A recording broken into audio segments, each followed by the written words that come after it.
iniquity. Number 3, my purpose for doing this study is to empower you to face persecution without backing down. Because many believe that Christianity is God's attempt of meeting human needs.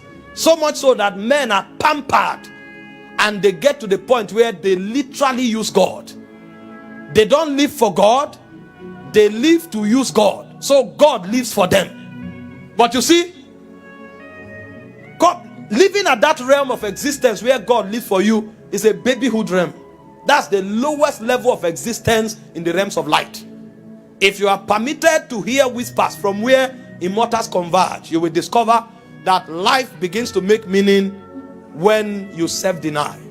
Life begins to make meaning when God does not live for you, but you begin to live for God. And so I'm hoping that when we are rounding up, men will be baptized with the spirit of martyrdom, and persecution for them will become their trophy. I was speaking to someone earlier today, and he said something. He said, when the enemy gets one of us, the soldiers, the warriors of Christ, not everybody. You know, when soldiers go to war, one of the laws they give them is never to leave anybody behind enemy lines. It is not just a betrayal.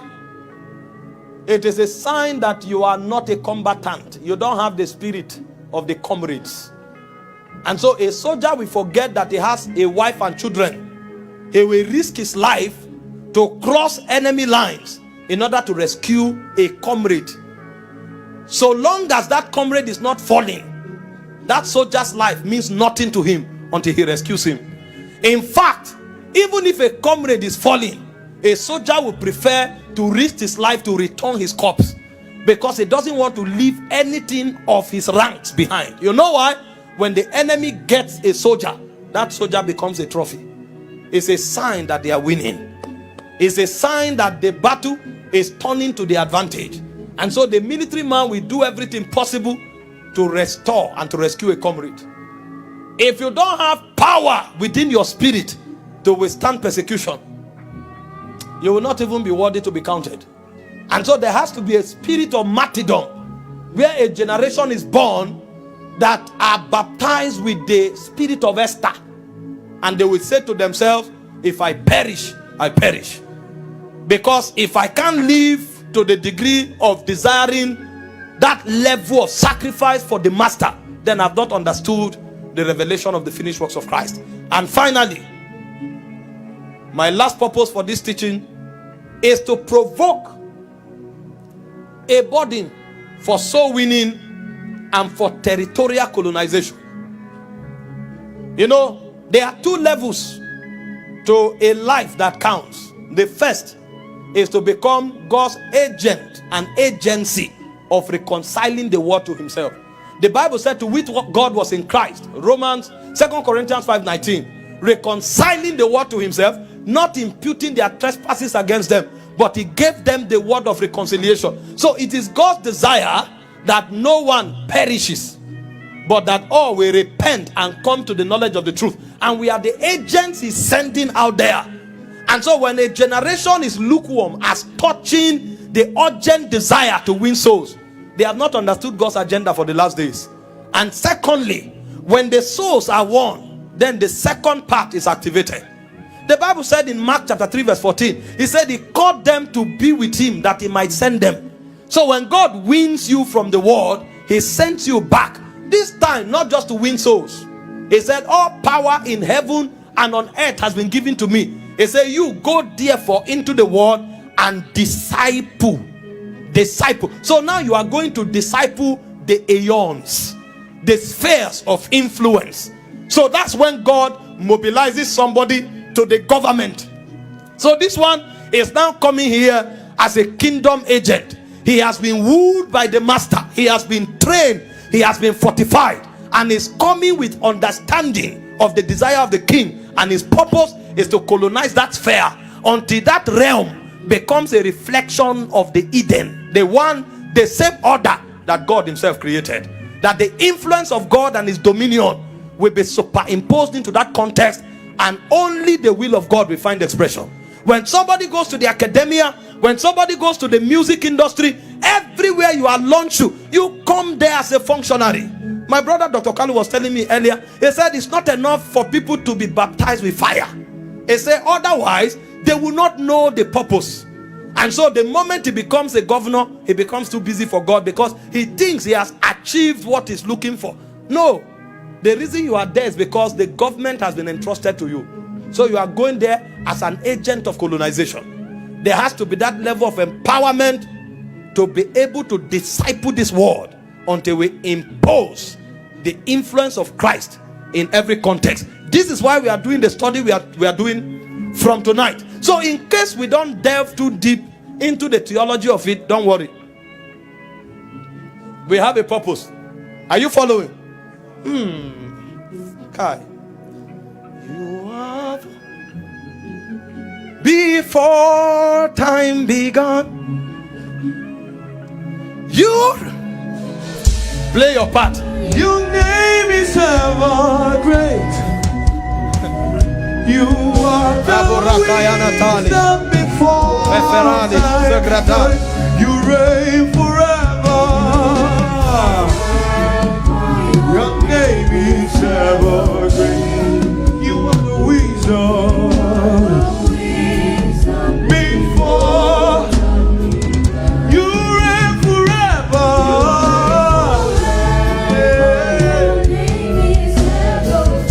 You are the wisdom before time.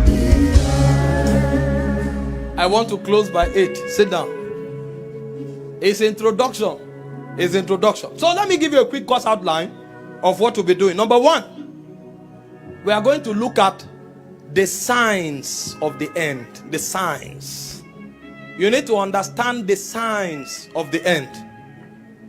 So you will know what to read. You will know the right things to study.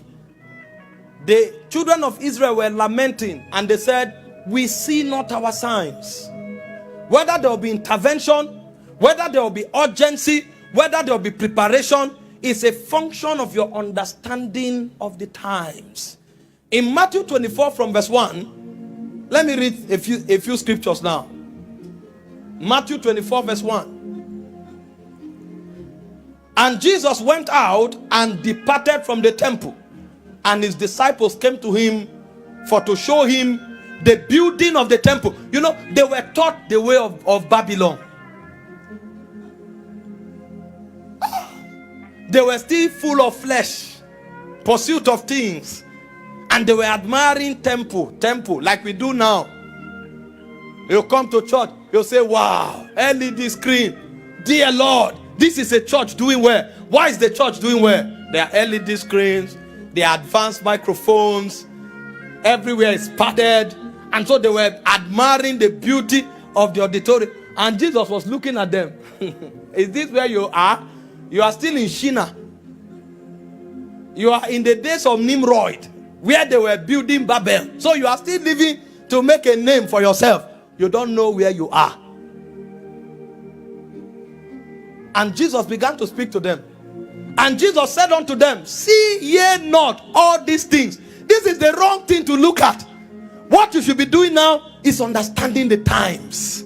You should be reading the season. You should be interpreting the happenings, the events that are crystallizing from the spirit realm. This is not the time to study the dimension of temples.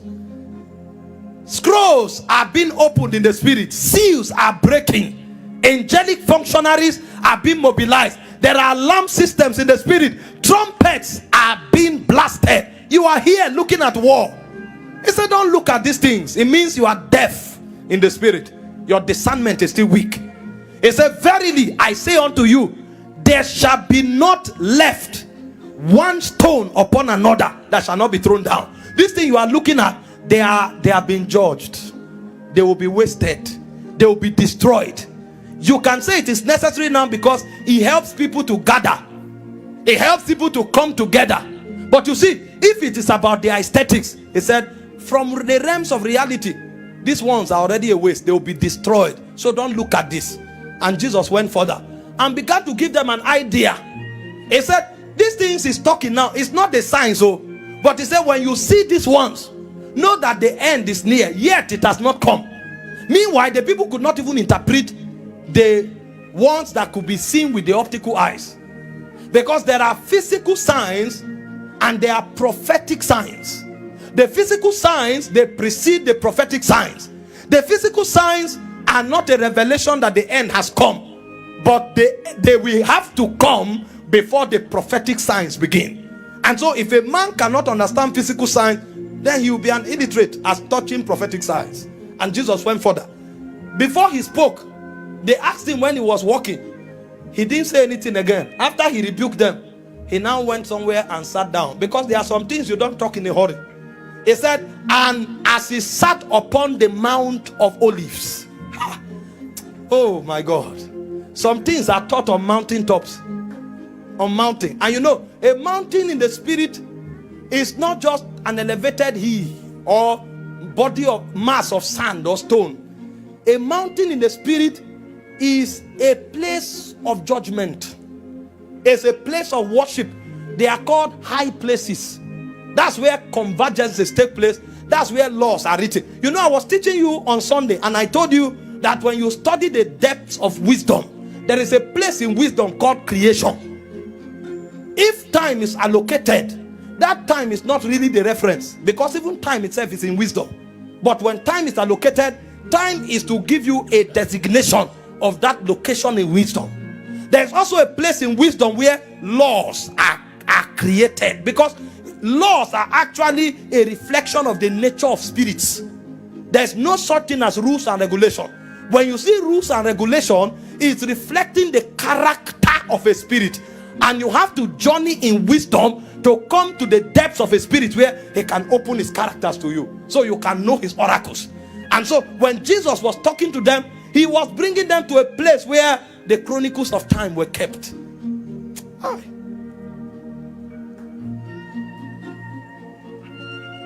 Yeah.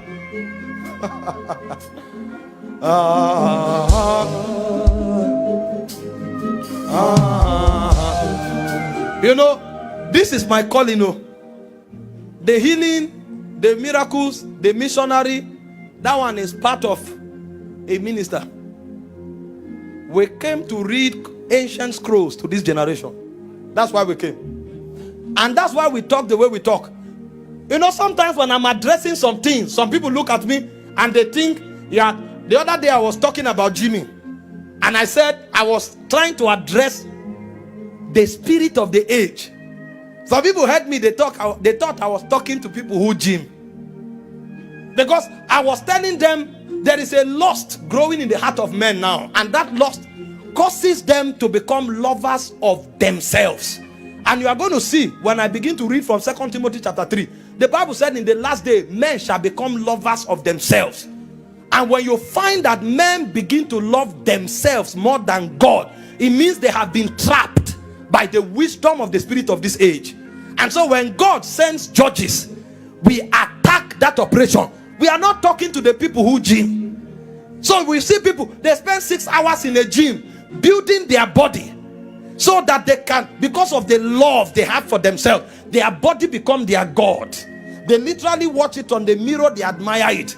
They dress to show the muscle. So somebody will wear a tight shirt just to show you the muscle has become his glory. Meanwhile, the Bible said we have this treasure in earthen vessel, that the excellency may be of God and not of man. If a man now sees his glory as the shape of his muscle, then you know that man is lost.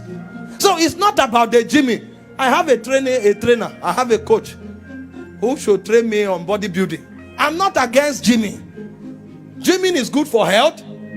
Good looks is also good. There's nothing wrong with good looks. But when good looks becomes your God, you can spend 6 hours in the gym, but you can't spend 30 minutes in prayer. Know that you are a slave. And so when we talk, there are times when we address the spirit of this age. And so you'll find us, we are violent.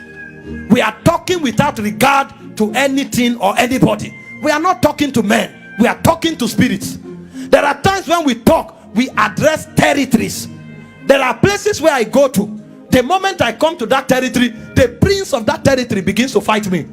From my hotel room, I start having attack. So when I mount my throne, when I stand here, that's when me too I start fighting, because I pass the law on the altar and then I release the weapons from the pulpit. So when I'm talking to the territory. Somebody picks the message online and he thinks I'm talking to people. I went to a territory and I was fighting. That thing you are seeing is war. It's not a message. So there are times when you address the spirit of the age. There are times when you address territories. The lowest people you address are men. When I'm talking to men, I can counsel them. I can meet somebody and tell him gymming is good. It has medicinal value. It will make you look good. Do it, but make sure you also pray. I'm talking to men. But when I'm talking to spirit, they don't hear advice. They hear spirit and life. It's power. Hallelujah. Hey. Hey, ah. Hallelujah. Hey, ah. Hallelujah. Hallelujah. Hey, ah. Hallelujah.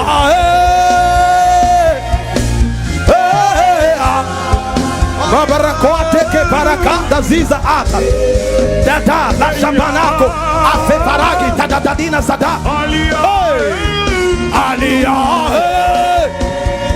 barebeke sozura kabaya alia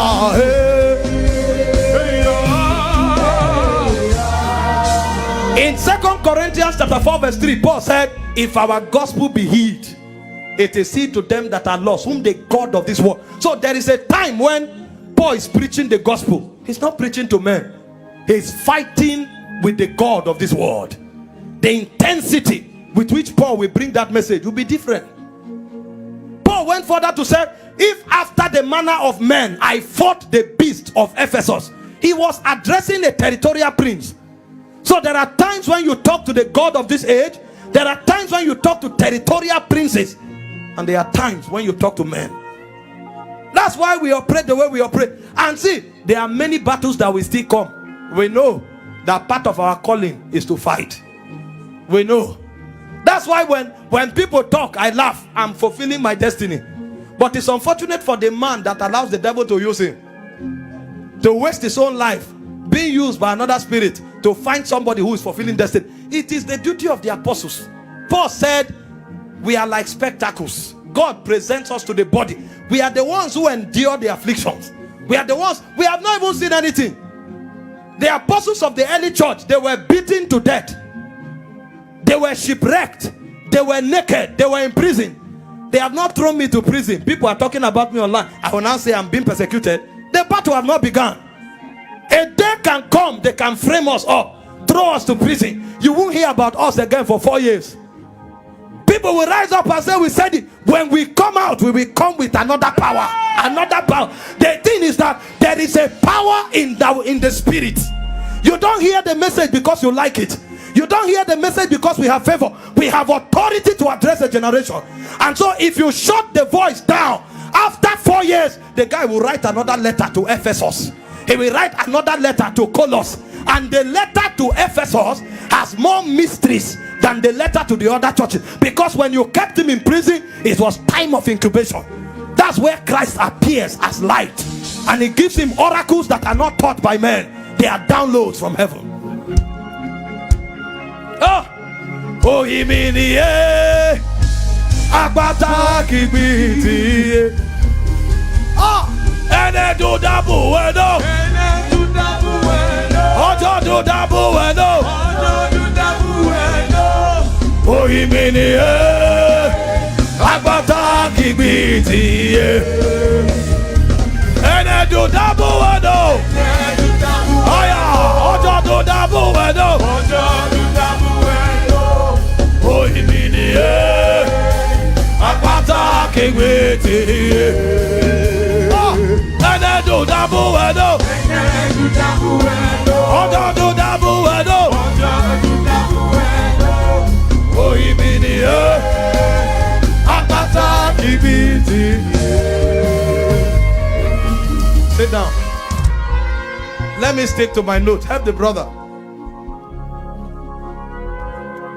Recently, I was attacking the lust that has entered the heart of ministers, especially gospel ministers. And somebody was speaking to me. He said, but these people, most of them are your friends. I said, well, the ones I hear of personally, I talk to them. But when I'm talking, I'm not talking to them. I'm fighting the spirit. It has nothing to do with people. And I don't care the justification they give. I have gone to the spirit. I have read certain scrolls. And I know that is one of the ways to corrupt the ministry of a psalmist. When he becomes a merchant, he is disconnected from the sounds of heaven. Why do you think the hymn writers can sing songs that will be fresh for 100 years? Our psalmists today, they sing a song, 6 months, the song is out. Nobody sings it anymore because there is no backing from heaven. There's no energy. They can't pick frequencies from where seraphs dwell. The holy ones, the bearers of light that keep the altar on fire. So their song cannot carry the intensity for more than 1 year. Because when you merchandised it, you went the way of the spirit of this world. Mammon has become your God. Do you think we who preach, we don't suffer betrayers? I traveled all the way to southern region of Africa. Flew 5 hours to Ethiopia. Flew 4 hours to Zimbabwe. Flew 1 hour to Botswana. I finished preaching. I saw all kinds of lies and deception. Till date, the man said, I will get back to you. I know different people. I didn't go for money. So don't think we have not met the people you have met. We have met liars. We have met wolves in sheep clothing. We have met people who use people. But we still go there because when we went, one person caught fire.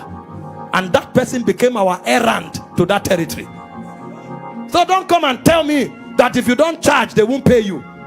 If I tell you how many people have lied to me and how many places I went to and I was stranded, but came back and still continued, you will know that you are not the only person. But we know for this cause were we born. For this purpose came I into the world. We came for a witness, and nothing will make us undermine the efficacy and the weight of the witness for which we were born. The signs. The signs. We will teach you the signs. The signs will do 3 things for you. Number 1, it will help you to define the times that you are in. Say the sons of Issachar, they had understanding of times and seasons. They knew what Israel ought to do. It said the heads of them were 200 and all their brethren were at their commandment. Number 2, it will teach you and help you to interpret human action, yourself inclusive. You know, many people have not understood the signs of the spirit. That's why they pick offense with people. Because they don't know that part of the things the devil is doing is to mutilate the souls of men, so that their action becomes a